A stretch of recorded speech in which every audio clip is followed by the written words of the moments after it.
Hello there YouTube, it's your boy B3, back with another kicking manga review. Today we are looking at Yu-Gi-Oh! Duelist Volume 4, Dungeon of Doom. Of course, Yu-Gi-Oh!, like all of this, it didn't become a new manga called Duelist in Japan, it just continued on as Yu-Gi-Oh! But here, after the original Yu-Gi-Oh! Manga, it became Yu-Gi-Oh! Duelist. When I say here, I mean America. It became Yu-Gi-Oh! Duelist when it started focusing pretty much exclusively on duel monsters, minus a tiny little break for dungeon dice monsters. Anyway, it's by the GOAT, Kazuki Takahashi. Rest in peace, King. Rest in peace, Hero. And I really love Yu-Gi-Oh! It's a great book. So in this, we see Kaiba appearing at Duelist Kingdom, and he shows up at Pegasus's castle, and it's like, what up, pussies? Fight me. I want to get to Pegasus. And then Pegasus's flunkies take him to the door, and you have to have 10 star chips. You can't get in. Even Pegasus's staff cannot get in this part of the castle without 10 star chips. So Kaiba has got to go get him. It should be easy for a duelist like him, but Homie's in a rush. You know who's also in a rush? Jonichi, who is Joey in the English. And this dude, Joey, kind of got embarrassed by Kaiba in a duel recently with the prototype duel discs. So, he sort of is really rearing to go. He's like, I gotta find another duel, I gotta find another duel, I gotta find another duel. And this kind of leads to him getting abducted by Bandit Queef. We all know Bandit Keith. He's an asshole, he's a jerk, and he's American. I love Duelist Kingdom because all the Americans in it are just evil bastards. Pegasus will, of course, get kind of a sympathetic backstory, but Bandit Keith? He's just an asshole.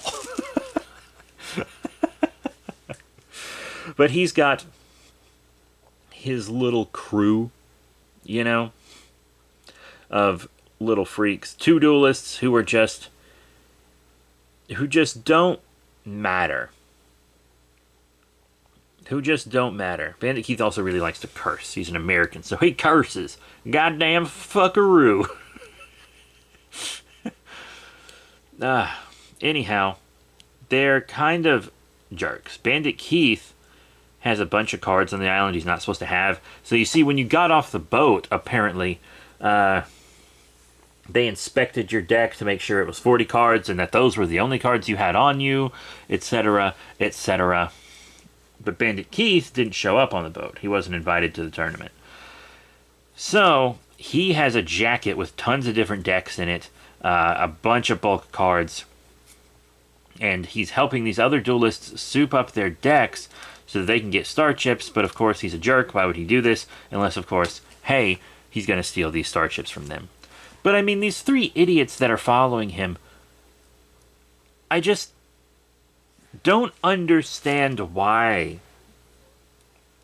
I mean, they can't win without all of his cards. Wouldn't he just take them back if they all made it to the finals? Also, if they can only win with his guidance, when they have to face him in the finals, what do they expect to happen? These guys are idiots. And the only one with any kind of personality or memorable design is, of course, Ghost Kozuka, who we're just going to call Ghost. I think they call him Bones in the States. I might call him Bones some. But they call him Ghost. He has like a disorder that makes him really, really gaunt and really, really short. You kind of feel bad for the guy. He's a little cruel because people have been cruel to him his whole life. But Bandit Keith soups up his zombie deck with a ton of cards, and they kidnap Joichi and make him fight in a cave where all these like World War II soldiers' bodies are. And so that cave gives a bonus to effing zombies? And Jonichi is like afraid of the paranormal. He even passes out. He's actually almost the perfect victim for them to pick. But not totally perfect because he believes in the heart of the cards, and he's becoming a much better duelist. He actually defeats them entirely with his friends not there. His friends only show up to help him after he's already won, which I think is very important. This duel is much better than the one with Dinosaur Ryuzaki or whatever his name was. Rex Raptor in the States. But he does defeat Bones, even though Bones is using broke-ass manga version of Call of the Haunted. And everything. He does defeat Bones down the line. But one notable thing about this duel is he uses Time Wizard and he loses. He gets the skull. Time Wizard destroys his monsters and clears his field. It's actually good because Joey's deck is known for having just a ton of luck-based cards, coin flip cards, dice roll cards, roulette cards, things like that just rely on luck. And he has statistically insane, improbable good luck. So it's kind of nice to see Time Wizard fail every now and then. Because when Time Wizard fails and Joey has to recuperate from that, that kind of shows his skill as a duelist. Time Wizard just fucking winning everything for him all the time isn't skill. But Time Wizard failing and him having to recover from that, that is skill. And of course there is an element of luck in every duel. There's a luck of the draw and stuff. Of course, the heart of the cards in this is a thing. It seems to mostly be a thing for Yugi, who literally has the power to will cards to the top of his deck, which some of us might call cheating. Even in Joey's duel with Mai, it seems like he uses that power to put Time Wizard on the top of Jonichi's deck. But yeah, Jonichi uses, with a pretty good strategy, using Shield and Sword, which I believe he traded for on the ferry on the way. And Bandit Keith and his goons kind of trap them in the cave. And even Bandit Keith's goons are like, don't you think this is like a little much? And then, of course, Bandit Keith robs them all of their star chips and their dual glove so that he can enter the finals. Yeah, great job. I never understood these people that cheat and then think they'll do well in the finals, where it'll be much harder to cheat. You know what I mean?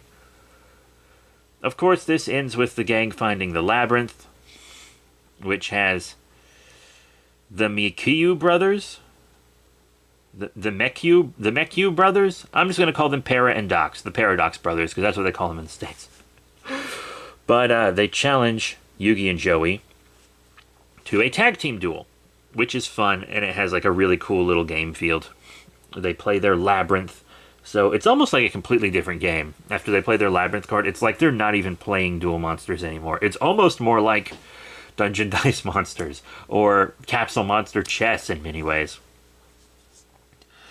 Very, very odd, but of course one brother lies and one brother tells the truths. But it turns out they're both just assholes, because there are these two doors, right? Yugi and Joey have to pick which door is the right door. One will leave them trapped in a real maze forever. One won't. So, oops.